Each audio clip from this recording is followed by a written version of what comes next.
अध्यात्म और रूहानियत का अर्थ मतलब क्या होता है। अध्यात्म का अर्थ है आत्म, आत्मा का अध्ययन, आत्मा की जानकारी, आत्मा का अनुभव। और रूहानी का भी, जो हिंदुस्तान में हिंदी संस्कृति में आत्मा का अर्थ है, वही मुस्लिम संस्कृति में रूह का अर्थ है। तो रूहानी का मतलब भी अध्यात्म से ही मेल करता हुआ दिखता है।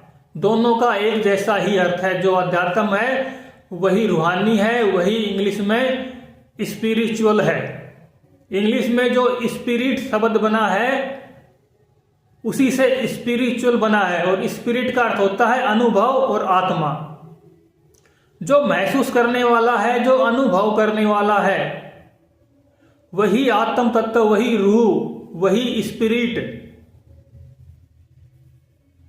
और जो जिसको अनुभव करता है वह अनात्मा है, उसको जड़ कहते हैं, प्रकृति कहते हैं। जो अनुभव करने वाला है वह आत्मा, रूह, स्पिरिट है।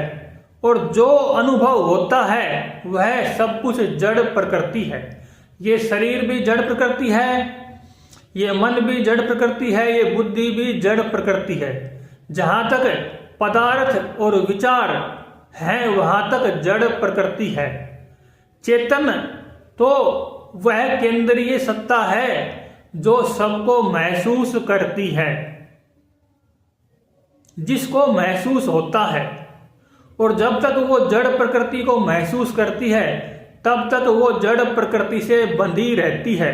और जब वो जड़ प्रकृति को, शरीर, मन, बुद्धि, चित्त, अहंकार, इन सबको, सारी स्मृतियों को, विचारों को अनुभव करना छोड़ देती है और अपने होश, कॉन्शस स्टेज में ठहर जाती है, जागृत में और अनुभव में, बिना किसी पदार्थ के, बिना किसी अनात्मा के, बिना किसी एनर्जी के अपने आप में जो ठहराव आ जाता है वही चेतन अवस्था है, वही आत्मा है। उसी को सांख्य योग में पुरुष कहा है।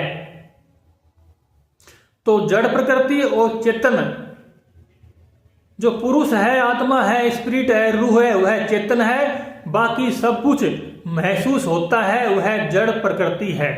और जब महसूस होना बंद हो जाता है तो उसका अर्थ भी खत्म हो जाता है।